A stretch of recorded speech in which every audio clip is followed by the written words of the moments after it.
ओम श्री साम शिवाय नमः। ओम श्री गणेशाय नमः।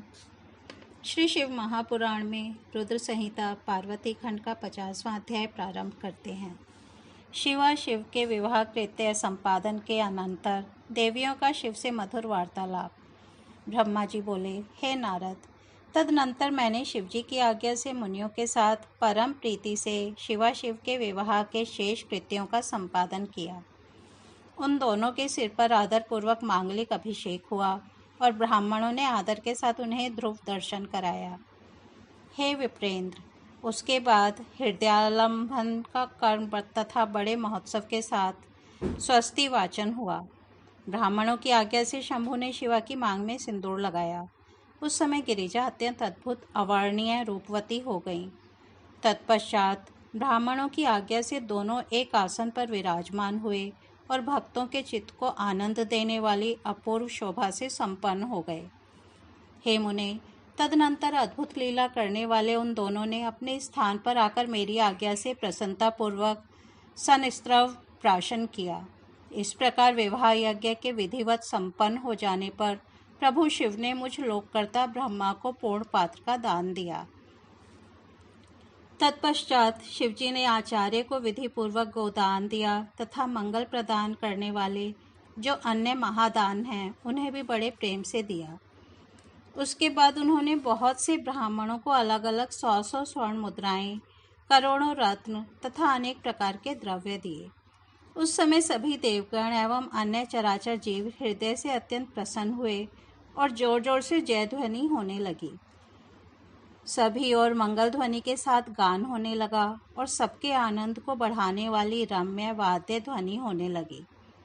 उसके बाद मेरे साथ विष्णु, देवता, मुनिगण तथा अन्य लोग हिमालय से आज्ञा लेकर प्रसन्नतापूर्वक अपने अपने निवास स्थान को गए। उस समय हिमालय के नगर की स्त्रियां प्रसन्न होकर शिवा एवं शिव को लेकर दिव्य कोहोवर घर में गईं। वहां पर वे स्त्रियां आदर के साथ लौकिकाचार करने लगीं। चारों ओर आनंद प्रदान करने वाला महान उत्साह फैल गया। उसके बाद उन सब ने लोगों का कल्याण करने वाले उन शिव शिवा को महादिव्य निवास स्थान में ले जाकर प्रसन्नतापूर्वक लौकिकाचार किया। तत्पश्चात हिमालय के नगर की स्त्रियां समीप में आकर मंगल कर्म करके दंपति को घर में ले गईं। वे जय जयकार ग्रंथि बंधन खोलने लगीं। उस समय वे कटाक्ष करती हुई मंद मंद हंस रही थीं और उनका शरीर रोमांचित हो रहा था। वे श्रेष्ठ स्त्रियां वासगृह में प्रवेश करते ही मोहित हो गईं और सुंदर रूप तथा वेश वाले, संपूर्ण लावण्य से युक्त, नवीन यौवन से परिपूर्ण, कामिनियों के चित्त को मोहित करने वाले, मंद मंद मुस्कान युक्त प्रसन्न मुखमंडल वाले, कटाक्ष युक्त, अत्यंत सुंदर, अत्यंत सूक्ष्म वस्त्र धारण किए हुए और अनेक रत्नों से विभूषित परमेश्वर को देखती हुई अपने अपने भाग्य की प्रशंसा करने लगीं। उस समय 16 दिव्य नारियां बड़े आदर के साथ इन दंपति को देखने के लिए शीघ्र ही पहुंच गईं। सरस्वती, लक्ष्मी, सावित्री, जाह्नवी, अदिति, शची, लोपामुद्रा, अरुंधति, अहल्या, तुलसी, स्वाहा, रोहिणी, वसुंधरा, शत्रुपा, संज्ञा और रति ये देवी स्त्रियां हैं। अन्य जो जो मनोहर देवकन्याएं एवं मुनिकन्याएं वहां स्थित थीं, उनकी गणना करने में कौन समर्थ है। उनके द्वारा दिए गए रत्न के आसन पर शिवजी प्रसन्नता के साथ बैठे। इसके बाद सब देवियां क्रम से मंद मंद हंसती हुई उनसे मधुर वचन कहने लगीं। सरस्वती बोली, हे महादेव, अब प्राणों से भी अधिक प्यारी सती देवी आपको प्राप्त हो गई हैं। हे कामुक, इनके चंद्रमा के समान आभा वाले प्रिय मुख को प्रसन्नतापूर्वक देखकर आप संताप को त्याग दीजिए।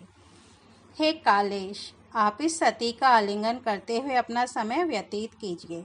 सभी समय आपके आश्रित रहने वाली सखी से आपका वियोग नहीं होगा। लक्ष्मी बोली, हे देवेश, अब लज्जा का त्याग कर सती को अपने वक्षः स्थल में स्थित कीजिए। जिसके बिना आपके प्राण निकल रहे थे, उसके प्रति कौन सी लज्जा। सावित्री बोली, हे शंभो, सती को भोजन कराकर आप भी शीघ्र भोजन कीजिए। किसी बात का खेद मत कीजिए और आचमन करके सती को आदर से कपूर मिश्रित तांबूल दीजिए।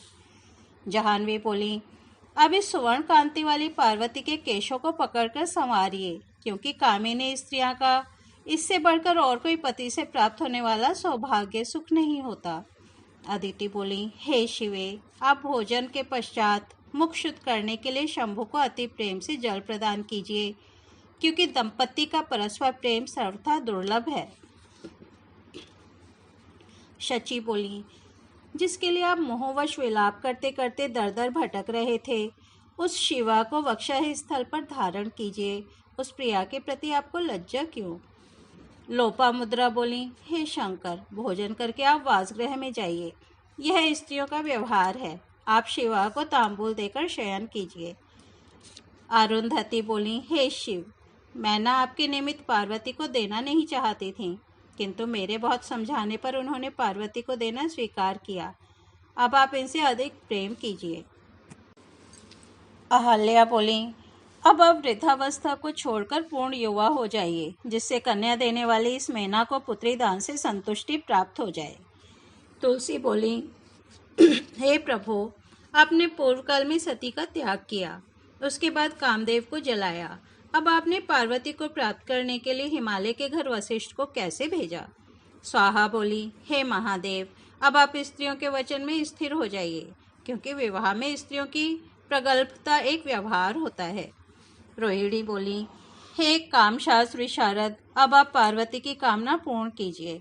आप स्वयं कामी हैं, अतः कामिनी के काम सागर को पार कीजिए। वसुंधरा बोली, हे भावज्ञ, आप कामार्थ स्त्रियों के भाव को जानते हैं। हे शंभो, स्त्री अपने स्वामी की ईश्वर भाव से निरंतर सेवा करती है।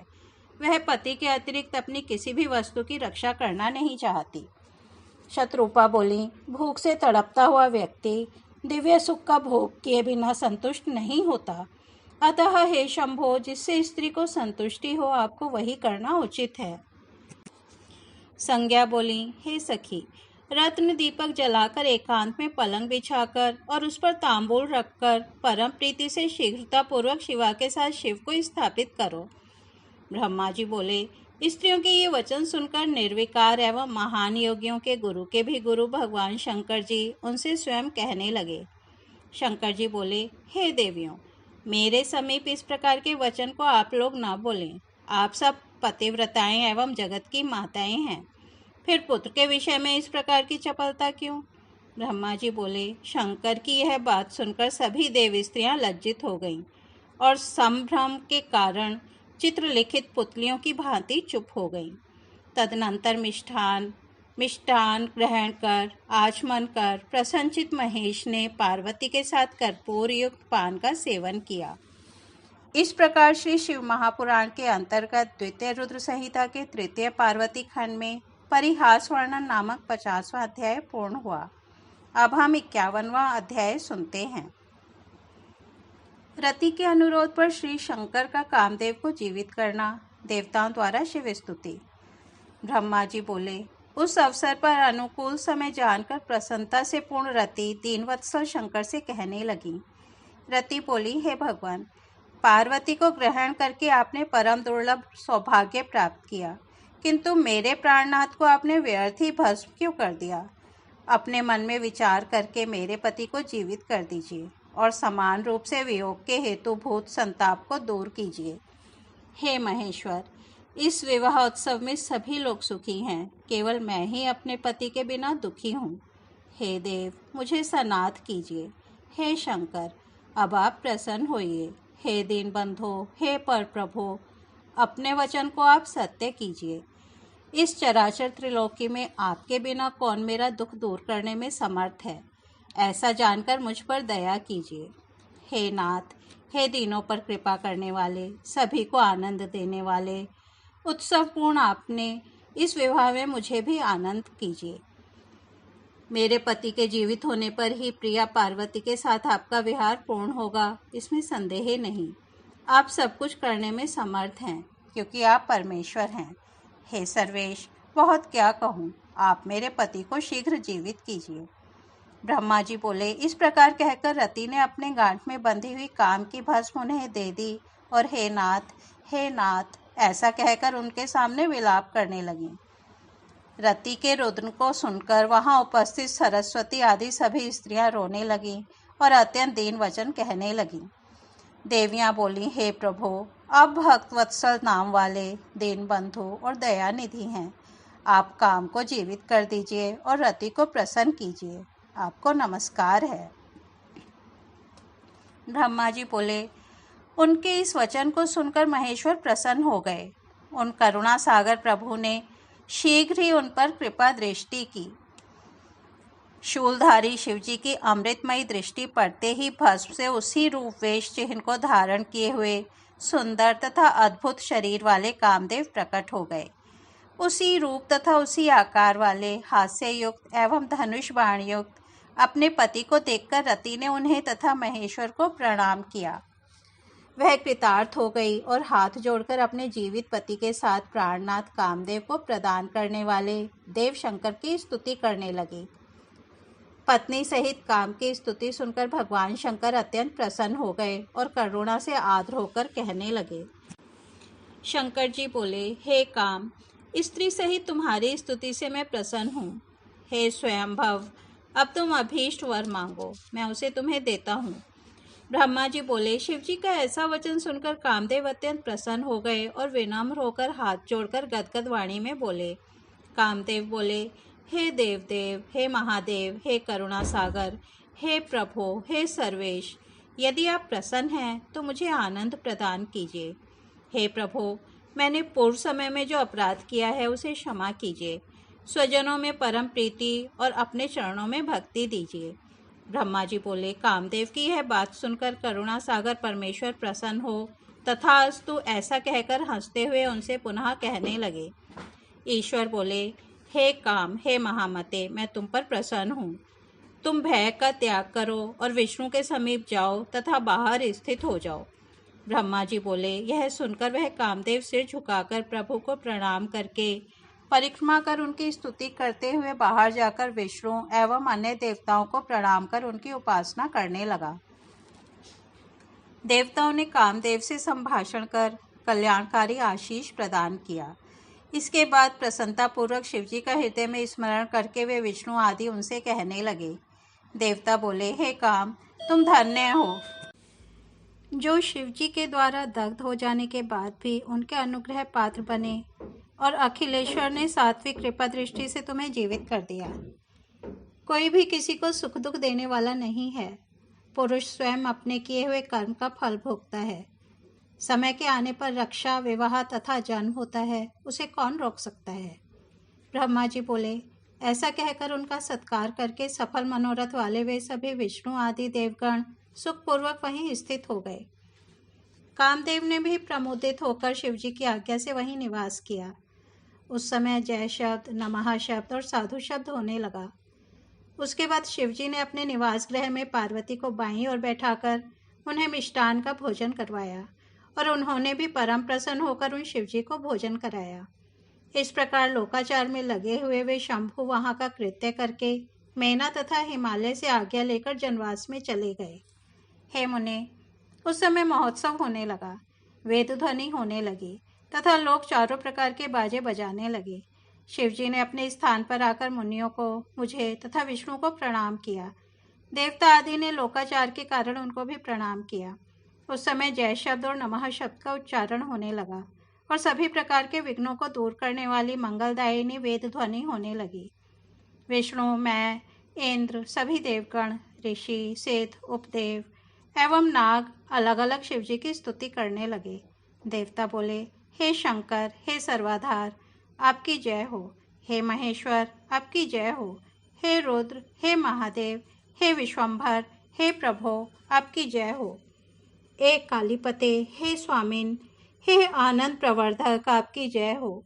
हे त्र्यंबक, हे सर्वेश, आपकी जय हो। हे मायापते, हे विभो, आपकी जय हो।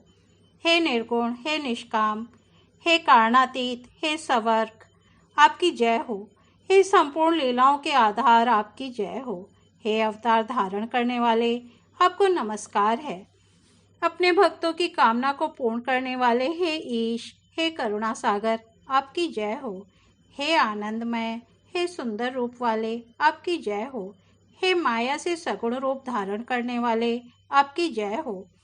हे उग्र, हे मृड, हे सर्वात्मन, हे दीनबंधो, हे दयानिधे, आपकी जय हो। हे अविकार, हे मायेश, हे वाणी तथा मन से अतीत स्वरूप वाले, आपकी जय हो।